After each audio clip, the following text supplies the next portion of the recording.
India market invest মাইন্ডসেটে আপনাদের স্বাগত। যা চ্যানেল নতুন এসেছেন তাদের করলো প্লিজ চ্যানেলটাকে সাবস্ক্রাইব করবেন, লাইক করবেন, বেল আইকনটা প্রেস করবেন, তার সাথে অল বাটনটা প্রেস করবেন, নোটিফিকেশন সঙ্গে সঙ্গে আপনাদের কাছে গিয়ে পৌঁছাবে। ডিসক্লেমার দিয়ে রাখি, কোনো বাই রেকমেন্ডেশন নয় স্যার। একটা কোম্পানি, যেই কোম্পানিটা 52 উইক লো মেরেছে, কিন্তু business model well and good, long term sustainable business, previous দেখলে দেখা যাবে কোম্পানিটা যথেষ্ট ভালো রিটার্ন বানিয়ে দিয়েছে। তো সেই কোম্পানি নিয়ে ডিটেলসে আলোচনা করতে চলেছি। ডিটেলসটা পুরোটা জানতে পারবেন যদি একটু ধৈর্য সহকারে দেখেন। তো এটাকে কেউ প্লিজ বাই রেকমেন্ডেশন হিসেবে নেবেন না, জাস্ট লার্নিং পারপাস। এখান থেকে লার্নিং নিয়ে নিজে স্বাধীনভাবে চিন্তাভাবনা করবেন যে এই জায়গায় দাঁড়িয়ে এই কোম্পানিটা কি লং টার্ম ইনভেস্টমেন্টের জন্য বাই করা যায়, তারপরে কিন্তু আপনি বাই করার কথা ভাববেন। তো দেখুন, দেখলে দেখা যাবে যে 1 জানুয়ারি থেকে কোম্পানিটা 31% মতন ডাউন সাইড মুভমেন্ট দেখিয়েছে, যেখানে লাস্ট উইকে 8.5%, লাস্ট এক মাসে 19%, 3 মাসে 30%, 6 মাসে 28%, এক বছরে 22%। যেটা একটু আগে বলছিলাম যে এক বছরে 52 উইক লো কোম্পানিটা মেরেছে। যেখানে আমরা যদি কোম্পানিটাকে 2 বছরে দেখি, দেখলে দেখা যাবে 67% রিটার্ন দিয়েছে, 3 বছরে 445%, 5 বছরে 503% রিটার্ন দিয়েছে। কোম্পানিটা হাই কত মেরেছে? 681 সম্ভবত। তো সেখান থেকে ম্যাসিভ ডিসকাউন্টে চলছে কত? 432-এ বলতে পারেন। তো চলুন কোম্পানিটার ফান্ডামেন্টাল, কোম্পানিটার বিজনেস মডেল কী আছে সেগুলো নিয়ে আলোচনা করি। অ্যাট ফার্স্ট দেখে নিই যে যেই কোম্পানি নিয়ে আলোচনা করতে চলেছি, কোম্পানিটার নাম কি? কোম্পানিটার নাম হচ্ছে বরুণ বেভারেজ, অর্থাৎ একটা বেভারেজ কোম্পানি। যে কোম্পানিটা কী কাজ করে? পেপসিকো, যেটা ইউএস বেস কোম্পানি, সেই পেপসির যতগুলো প্রোডাক্ট আছে দেখলে দেখা যাবে, পেপসি বলুন, স্টিং বলুন, মাউন্টেন ডিউ বলুন, ট্রপিকানা বলুন, 7 আপ বলুন, মিরিন্ডা বলুন, অ্যাকোয়াফিনা জল বলুন, তো এতগুলো প্রোডাক্ট, অর্থাৎ পেপসিকোর যতগুলো প্রোডাক্ট আছে সব প্রোডাক্ট এই কোম্পানিটা কী করে? ম্যানুফ্যাকচারিং, বোটলিং এবং ডিস্ট্রিবিউশনের কাজ করে।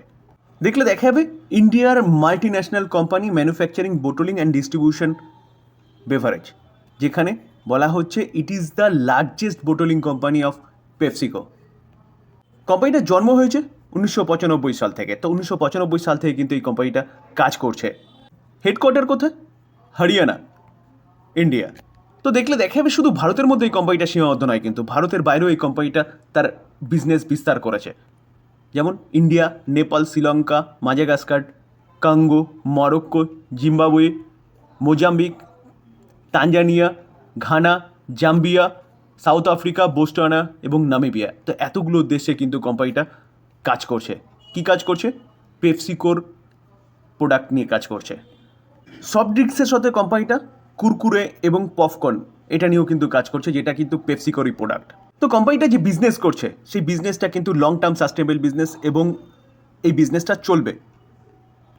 10-20 বছর আগে ওই কোম্পানির এই ধরনের বিজনেসগুলো চলছিল এবং ডিমান্ড কন্টিনিউয়াসলি বাড়ছিল। ভবিষ্যতেও কিন্তু এর ডিমান্ড কন্টিনিউয়াসলি বাড়বে। তো কোম্পানির বিজনেস কিন্তু লং টার্ম সাস্টেনেবল বিজনেস। আমরা কোম্পানির ফান্ডামেন্টালে চলে এসেছি, যেখানে আমরা কিন্তু কোম্পানির রিজার্ভ দেখব। রিজার্ভ দেখলে দেখা যাবে, দেখুন কোম্পানির কাছে 5 বছর আগে 3700, সেটা 3900, 3900টা 4800, 4800টা 6400, 6400টা 15800। তো রিজার্ভ কোম্পানির কন্টিনিউয়াসলি বাড়ছে। লং টার্ম বোরোয়িং দেখলে দেখা যাবে, দেখুন কোম্পানির কাছে লং টার্ম বোরোয়িং আগে ছিল কত? 3000 ছিল। তার আগে দেখলে দেখা যাবে 1600 ছিল, সেটা কিন্তু আস্তে আস্তে কমে কোম্পানি কত করেছে? 186। তাহলে লং টার্ম বোরোয়িং কন্টিনিউয়াসলি কমছে। শর্ট টার্ম বোরোয়িং দেখলে দেখা যাবে শর্ট টার্ম বোরোয়িংও কমছে। 3 বছর আগে দেখলে দেখা যাবে 1800, সেটা 1700, 1700 থেকে এখন অনলি ফর 695। শর্ট টার্ম বোরোয়িংয়ে তেমন ভাবার কিছু নেই। শর্ট টার্ম নামটা এর জন্যই রাখা হয়েছে যেখানে কোম্পানি এক বছরের মধ্যে এই বোরোয়িংটাই কিন্তু শর্ট আউট করে। মেন হচ্ছে লং টার্ম বোরোয়িং। তো দেখলে দেখা যাবে তেমন কিন্তু কোনো বোরোয়িং কোম্পানির নেই। আমরা যদি ক্যাশ অ্যান্ড ক্যাশ ইকুইভ্যালেন্ট দেখি, তাহলে দেখলে দেখা যাবে কোম্পানির কাছে 2058 crore মতন ক্যাশও রয়েছে। তো ব্যালেন্স শিট একদম 5 স্টার ব্যালেন্স শিট বলতে পারেন। আমরা যদি কোম্পানির রেভিনিউ দেখি, দেখলে দেখা যাবে, দেখুন 4948 5 বছর আগে, সেটা 6600 হয়েছে। 6600টা 10700, 12700, 12700টা 14700। তো কোম্পানি রেভিনিউ কন্টিনিউয়াসলি বাড়ছে। তাহলে বলতে পারেন কোম্পানি কিন্তু বিজনেস ভালো করছে। আমরা যদি কোম্পানির প্রফিট দেখি, দেখলে দেখা যাবে 226 crore, সেটা ডবল হয়ে গেছে। 489, সেটা 1270, 1775, 1775টা 2320। তাহলে কোম্পানির রেভিনিউ কন্টিনিউয়াসলি বাড়ছে, কোম্পানির রিজার্ভ কন্টিনিউয়াসলি বাড়ছে, কোম্পানির প্রফিটও কন্টিনিউয়াসলি বাড়ছে। 5 বছর আগে যেই প্রফিট 5 বছর আগে অনলি ফর 200 ছিল, সেটা 2300-তে চলে গেছে। আমরা যদি শেয়ার হোল্ডিং প্যাটার্ন দেখি, তাহলে ডিসেম্বর 2024 প্রোমোটার 60.2% স্টেক হোল্ড করছে, foreign institution investor 25.3% stake hold করছে। দেখলে দেখা যাবে ফরেন ইনস্টিটিউশন ইনভেস্টার কিন্তু তার স্টেক সংখ্যা বাড়াচ্ছে, 24.2 থেকে 25.3 করেছে। এবং তার পাশাপাশি দেখলে দেখা যাবে ডোমেস্টিক ইনস্টিটিউশন ইনভেস্টার 5% ছিল, সেখান থেকে 6.5, সেখান থেকে 7% এসছে। তাহলে ডোমেস্টিক ইনস্টিটিউশন ইনভেস্টারও কিন্তু তার স্টেক সংখ্যা বাড়াচ্ছে। এবং পাবলিককে দেখলে দেখা যাবে অনলি ফর 7.5% স্টেক হোল্ড করছে। পাবলিকের স্টেক কিন্তু কন্টিনিউয়াসলি কমছে। তো পাবলিক বিক্রি করে দিচ্ছে প্যানিকের জন্য, কারণ কোম্পানিটা কন্টিনিউয়াসলি নিচে আসছে। কিনছে ডোমেস্টিক ইনস্টিটিউশন ইনভেস্টার, কিনছে ফরেন ইনস্টিটিউশন ইনভেস্টার। কেন কিনছে? চিন্তা ভাবনা করার বিষয়। যেখানে আমরা অ্যাপ্রক্সিমেট দেখলে দেখা যাবে প্রোমোটার, এফআইআই এবং ডিআইআই মিলে 92%-এর ওপরে স্টেক হোল্ড করছে, 92.5% স্টেক হোল্ড করছে। কেন হোল্ড করছে? যেখানে স্যার আমরা ইনস্টিটিউশন ইনভেস্টার যদি দেখলে দেখা যাবে মিউচুয়াল ফান্ড 4.08%, 34 মিউচুয়াল ফান্ড রয়েছে। ফরেন পোর্টফোলিও ইনভেস্টার 25.55, 967টা ফরেন পোর্টফোলিও ইনভেস্টার রয়েছে। Government pension fund global 2.11% stake hold করছে। Government of Singapore 1.38% stake hold করছে। New world fund 1.28% stake hold করছে। ইন্স্যুরেন্স কোম্পানিকেও দেখলে দেখা যাবে দেখুন 1.80% স্টেক হোল্ড করছে। 20টা ইন্স্যুরেন্স কোম্পানি আছে। তো কেন রয়েছে? কোম্পানির বিজনেস। মার্কেট ক্যাপ দেখলে দেখা যাবে কোম্পানি 1.5 লাখ কারোর হচ্ছে মার্কেট ক্যাপ, অর্থাৎ লার্জ ক্যাপ ক্যাটাগরির কোম্পানি। পি দেখলে দেখা যাবে পি একটু হাই রয়েছে, 56.8 রয়েছে। ঠিক আছে, কোম্পানি কন্টিনিউয়াসলি পারফরমেন্স ভালো দেখাচ্ছে, তার জন্য পি হাই রয়েছে। রিটার্ন অন ক্যাপিটাল এমপ্লয় 24.2 রয়েছে, রিটার্ন অন ইকুইটি 22 রয়েছে। দুটোই ঠিকঠাক রয়েছে, ফেস ভ্যালু 2 আছে, মানে কোম্পানি কিন্তু পরবর্তীকালে এখান থেকে স্প্লিটও দিতে পারে। আমরা যদি কোম্পানির Q3 রেজাল্ট দেখি, যেটা ডিসেম্বর কোয়ার্টারে, এটা হচ্ছে ডিসেম্বর কোয়ার্টার, এটা এক বছর আগের এটা সেপ্টেম্বর কোয়ার্টার এবং এক বছর আগের ডিসেম্বর কোয়ার্টার হচ্ছে এইটা, যেখানে এক বছর আগে 144 কারোর প্রফিট করেছিল, সেই প্রফিটটা কোথায় দাঁড়িয়েছে? 196 কারোর। ইয়ারলি কিন্তু যথেষ্ট ভালো দেখিয়েছে। এবং কোয়ার্টারলি দেখলে দেখাবে কোম্পানির প্রফিট পড়েছে। দেখুন এখানে কিন্তু ইয়ারলি কম্পারিজন করা চলে, কোয়ার্টারলি করলে পরে ভুল করবেন। কারণ এই যে বেভারেজ কোম্পানিগুলো না, যত বেশি গরম থাকে তত এর বিজনেস ভালো হয়। যার জন্য আপনি দেখতে পারবেন যে ডিসেম্বর কোয়ার্টার 144, সেখান থেকে মার্চের কোয়ার্টার 548, সেখান থেকে জুনের কোয়ার্টার 1264, সেপ্টেম্বর কোয়ার্টার আবার কমেছে, ডিসেম্বর কোয়ার্টার একদম কমে গেছে। এবার আবার দেখলে দেখা যায় মার্চের কোয়ার্টার কিন্তু এখান থেকে ভালো করবে। তো এখানে কোয়ার্টারের যদি রেজাল্ট দেখেন বা কম্পেয়ার করেন তাহলে ভুল করবেন। মেন হচ্ছে ইয়ারলি।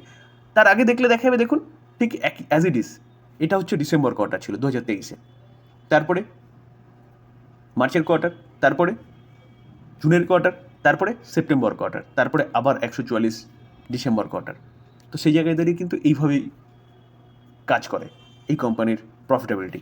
তো সেই জায়গায় দাঁড়িয়ে স্যার ইয়ার অন ইয়ার কিন্তু কোম্পানি যথেষ্ট ভালো পারফরমেন্স করেছে। তার জন্য সেদিনকে কিন্তু কোম্পানি খুব ভালো মুভমেন্টও দেখিয়েছিল যেদিন কোম্পানির রেজাল্ট ডিক্লেয়ার করেছিল। আমরা যদি সেলস গ্রোথ দেখলে দেখা যাবে দেখুন 10 বছরে 23%, 5 বছরে 23%, 3 বছরে 31%, কারেন্ট ইয়ারে এখনও পর্যন্ত 25%, যেখানে সেলস গ্রোথ বাড়ছে। প্রফিট গ্রোথ 10 বছরে 63%, 5 বছরে 41%, 3 বছরে 54%, কারেন্ট ইয়ারে 22%, যেখানে প্রফিট গ্রোথও কন্টিনিউয়াসলি বাড়ছে। স্টক সিজিআর গ্রোথ দেখলে দেখা যাবে দেখুন 10 বছরে এটা অ্যাভেলেবেল নেই, 5 বছরে 43%, 3 বছরে 50%, কারেন্ট ইয়ারে 23%, কারণ মার্কেটের ব্যাপক গিরাবাটের জন্য এটা শো করছে। যেখানে রিটার্ন অন ইকুইটি সেটাও দেখলে দেখা যাবে 23, 25, 28, কারেন্ট ইয়ারে এখনও পর্যন্ত 22%, যেখানে রিটার্ন অন ইকুইটিও কিন্তু কন্টিনিউয়াসলি বাড়ছে। তো সব কিছুর পরে যদি আমরা কনক্লুশনে আসি, তাহলে দেখলে দেখা যাবে কোম্পানি যে বিজনেস করছে সেটা পেপসিকোর প্রোডাক্ট নিয়ে বিজনেস করছে। শুধু ইন্ডিয়ার মধ্যে না, কোম্পানি কন্টিনিউয়াসলি তার বিজনেসটাকে এক্সপ্যান্ড করছে, যেখানে কন্টিনিউয়াসলি আমরা দেখলাম রিজার্ভ বাড়ছে, মানে কোম্পানি ভালো বিজনেস করছে, রেভিনিউ বাড়ছে, ভালো বিজনেস করছে, প্রফিটেবিলিটি বাড়ছে, ভালো বিজনেস করছে। যেখানে আমরা শেয়ার হোল্ডিং প্যাটার্নে দেখলাম যে ডোমেস্টিক ইনস্টিটিউশন ইনভেস্টার এবং ফরেন ইনস্টিটিউশন ইনভেস্টার বাড়াচ্ছে স্টেক সংখ্যা। কেন? কারণ গিরাবাটের ফায়দা তুলছে, ফান্ডামেন্টাল স্ট্রং কোম্পানি, যেখানে পাবলিক পড়ছে বলে সেল করছে। তার পাশাপাশি যে প্রোডাক্ট নিয়ে কোম্পানি কাজ করছে সেই প্রোডাক্টের ডিমান্ড কন্টিনিউয়াসলি বাড়বে। এবং এই পেপসি কোম্পানি না বলতে পারেন যে যুগের সাথে তাল মিলিয়ে প্রোডাক্টগুলোকে নিয়ে আসছে, নতুন নতুন অনেক প্রোডাক্ট কিন্তু সংযোজন করছে। তো এই কোম্পানি ভালো করতে পারে। এবার চিন্তাভাবনা আপনি কি করবেন? যদি আপনার বিজনেস মডেল দেখে মনে হয় যে কোম্পানি ভালো করবে, এখান থেকে ভালো করতে পারে, তাহলে আপনি চিন্তাভাবনা করবেন কোম্পানি। আর যদি মনে হয় যে কোম্পানি এখান থেকে না, যেরকমভাবে পড়ছে আরও পড়বে, তাহলে একবারও এই কোম্পানিটাকে নিয়ে ভাববেন না। প্লিজ এটাকে কেউ বাই রেকমেন্ডেশন হিসেবে নেবেন না। ভালো কোম্পানি, বিজনেস মডেল নিয়ে আলোচনা করলাম, ফান্ডামেন্টাল নিয়ে আলোচনা করলাম, এবার চিন্তাভাবনা আপনার, আপনি কী করবেন।